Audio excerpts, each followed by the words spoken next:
Kada neko s Balkana spakuje kofere i krene u nepoznato, najčešće je u glavi jednostavna misao: idem da radim, da zaradim, da napravim nešto bolje za sebe i svoju porodicu. Ljubav u toj priči obično zauzima sporedno mesto. Ali život u inostranstvu brzo pokaže da usamljenost zna da bude tiha, ali teška kao olovo. Mnogi naši ljudi u dijaspori kažu isto: najteže je pronaći nekoga ko te razume na pravom nivou. Ne zato što nema ljudi, već zato što ono što smo mi poneli sa Balkana, taj specifičan mentalitet, navike i pogled na svet retko gde pronađu svoj odraz.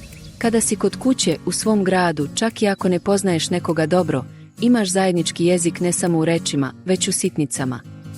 Humoru, muzici i načinu na koji porodica funkcioniše, pa čak i u tome kako se pije kafa. U dijaspori sve to nestaje.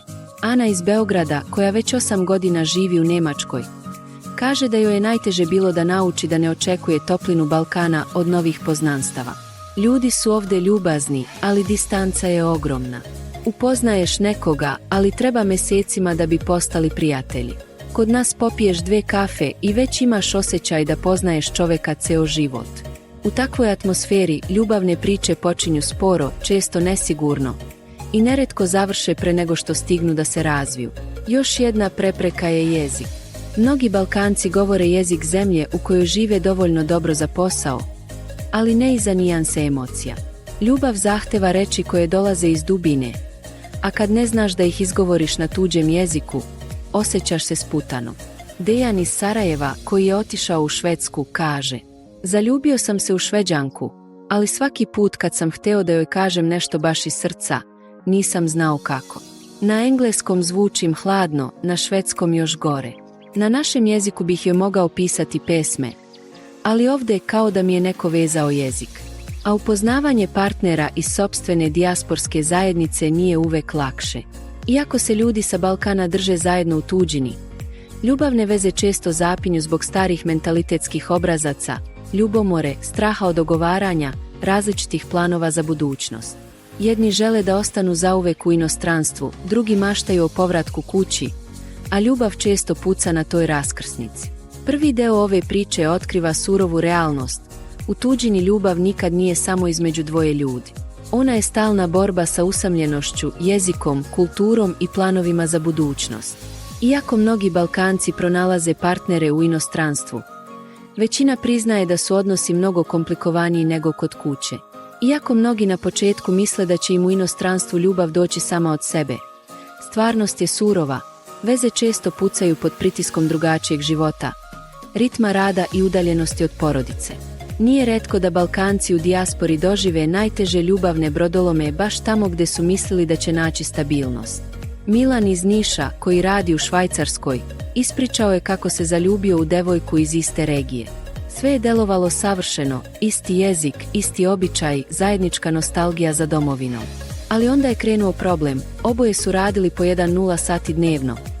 Vikendi su se pretvarali u spavanje i kratke kafe, a svaka ozbiljna tema završavala svađom. Mislio sam da će nam biti lakše jer smo naši, ali nije. Oboje smo bili umorni, nervozni, život u tuđini melje. Posle godinu dana više nismo imali energije ni da razgovaramo.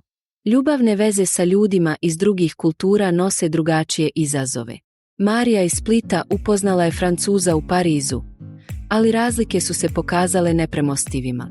On nije shvatao zašto mi je toliko važna porodica, da svakog vikenda zovem roditelje, da letujem sa njima.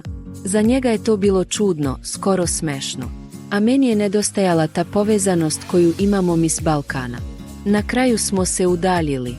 Veliki problem su i veze na daljinu. Mnogi odlaze u dijasporu dok partner ostaje kod kuće. Na početku postoji nada da će razdvojenost biti privremena, ali meseci se pretvaraju u godine. Ljubav ne umire naglo. Ona se polako hladi pod teretom neprespavanih noći, različitih života, ljubomore i praznih obećanja. A kad veza pukne u inostranstvu, bol je jači nego kod kuće. Nemaš mrežu prijatelja koja te zagrli, nemaš porodicu koja te tješi. Često si sam u malom stanu, daleko od svih, sa mislima koje te guše. Ljubavni brodolomi u dijaspori ostavljaju ožiljke jer su uvek povezani sa osjećajem promašaja. Kao da nisi samo izgubio ljubav, nego i deo smisla zbog kojeg si otišao. Drugi deo ove priče pokazuje da ljubav u tuđini ne propada samo zbog neslaganja dvoje ljudi, već zbog težine života van domovine. To je stalna borba sa sopstvenim očekivanjima, kulturološkim razlikama i brutalnim tempom rada, gde emocije često nemaju šansu da prežive. Ipak, priče Balkanaca u dijaspori nisu samo tužne. Mnogi su nakon godina usamljenosti i razočaranja pronašli način da izgrade ljubav, ali kažu da je to moguće samo ako promeniš način razmišljanja i očekivanja. Prva lekcija koju su mnogi naučili jeste da ljubav u tuđini traži strpljenje. Nema spontanih druženja, nema prijatelja koji će te upoznati s nekim. Ljubav se gradi polako, kroz male korake, bez pritiska. Ljudi se upoznaju online, na kursevima jezika, preko posla, ali veza uspe samo ako oboje znaju koliko je truda potrebno. Druga lekcija je prihvatanje različitosti. Ljubav sa osobom iz druge kulture može biti predivna ako se ne pokušava nametnuti naš način. Ivana iz Zagreba, koja je udata za Kanađanina, kaže: na početku sam pokušavala da ga pretvorim u Balkanca, da voli našu hranu, da shvati naš humor, da bude kao muškarci kod kuće. Tek kad sam pustila te stvari, počeli smo da funkcionišemo. Naučila sam da različitost nije prepreka nego dar. Treća lekcija je da se ljubav ne traži iz očaja.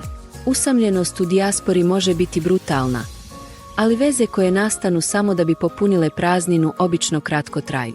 Prava ljubav dolazi tek kad se čovjek pomiri sa sobom, nauči da živi sam i kad više ne traži spas u drugoj osobi. Na kraju, Balkanci u dijaspori kažu da je ljubav u inostranstvu najteža jer zahteva mnogo više nego kod kuće: strpljenje, kompromis, otvorenost i spremnost na neuspeh. Ali ona koja preživi sve te prepreke, kažu, jača je i trajnija od bilo koje druge. Treći deo ove priče ostavlja tračak nade. Iako su putevi do ljubavi u dijaspori teži, oni koji istraju otkrivaju novu dimenziju povezanosti, onu koja prevazilazi granice, jezike i kulture. Kako godine prolaze, dijaspora se menja.